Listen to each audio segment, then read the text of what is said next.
میری پسندیدہ محفل نعت بھلا کون سی ہے؟ رات کا پچھلا پہر ہو، آبادی سے دور، جہاں دنیا کی کوئی آواز نہ پہنچتی ہو، نہ وہاں پہ کوئی آرٹیفیشل روشنی ہو، نہ کوئی لاؤڈ سپیکرز ہوں، چاند کی چاندنی ہو یا پھر دیے کی روشنی ہو، 8-10 لوگ ہوں جنہیں آپ دنیاوی طور پہ نہ جانتے ہوں، آپ کو ان کے ساتھ صرف ایک تعلق ہو کہ وہ سبھی رسول اللہ صلی اللہ علیہ وآلہ وسلم سے محبت کرنے والے ہوں، اور آپ سارے ایک منزل کے مسافر ہیں، اس سے زیادہ کوئی تعلق نہ ہو۔ وہاں جو رسول اللہ صلی اللہ علیہ وآلہ وسلم کی نعت پڑھے یا ان کی بات کرے، وہ صاحب ارشاد ہو، اس کے منہ سے بات نکلے تو سننے والوں کے دل میں اتر جائے، وہ میرے آقا کو کوئی واقعہ سنائے تو سننے والے 1400 سال پہلے عالم تخیل میں جا کے اسے دیکھ لے، اونچی آواز سے کوئی سبحان اللہ ماشاءاللہ کے نعرے نہ لگائے،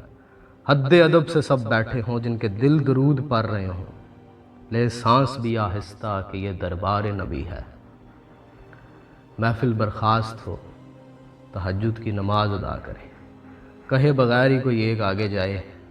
اور جماعت کروائے، فجر کی نماز کی نماز پڑھیں، ایک دوسرے سے کوئی بات کیے بغیر اپنے اپنے گھروں کو لوٹ جائیں۔ ان لوگوں کا آپ کے ساتھ کوئی دنیاوی تعلق نہیں ہونا چاہیے۔ اللہ رب العزت کی ذات نے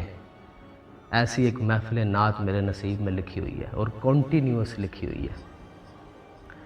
2 ہفتے پہلے جب میں اس محفل میں گیا تو ہاشمی صاحب نے مجھے کہا کہ معظم بھائی اب کہ آپ شروعات کریں گے۔ میں نے ابرار کی لکھی ہوئی وہ ربائی شروعات میں پیش کی۔ وہ انتہائی عشق تھی کہ نور بے حساب تھا، میں قید و بند وقت سے آزاد اس صدی میں تھا،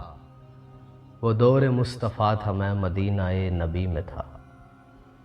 صحابی جاتے ہیں بارگاہ سید کونین صلی اللہ علیہ وآلہ وسلم میں اور عرض کرتے ہیں، یا رسول اللہ، آنے والے دور سے ہے امتی گناہ گار، ہند سے وہ ہے حضور، ہے مگر سیاہ کار۔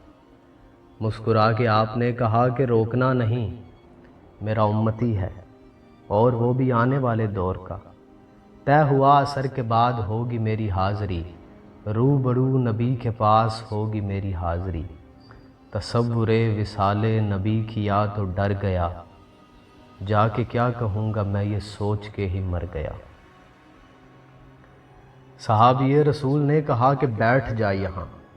محفل حضور کے اصول سیکھ لے ذرا، چل کے وہ دکھا رہے تھے مجھ کو وہ کہ اس طرح، بیٹھ کے دکھا رہے تھے مجھ کو وہ کہ اس طرح، یہ بھی کہہ رہے تھے خام خواہ سے منہ نہ کھولنا، وہ بول کے بتا رہے تھے اس طرح سے بولنا۔ وہ خوش نصیب لوگ تھے جو دور مصطفیٰ میں تھے، فضا بھی خوش نصیب تھی، زمین بھی خوش نصیب تھی، نیا نیا کھلا کھلا سا نیلا آسمان تھا، پرانی طرز پر بنے نئے نئے مکان تھے،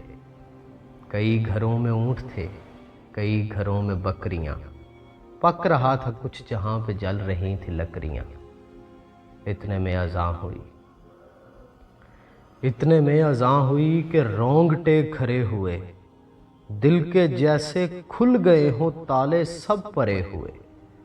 وہ آسماں کا راگ تھا، وہ دعوت بلال تھی، میرے لیے تو دعوت وصال اور جمال تھی، دھو لیا نہا کے میں نے وضو بھی بنا لیا، نسبت حضور میں نے عود بھی لگا لیا۔ گھر سے ہم نکل پڑے صحابی رسول کے،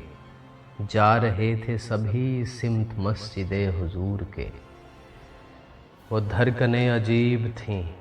وہ کپ کپی کمال تھی، کہ آنکھ اشک بار تھی سراپائے ملال تھی،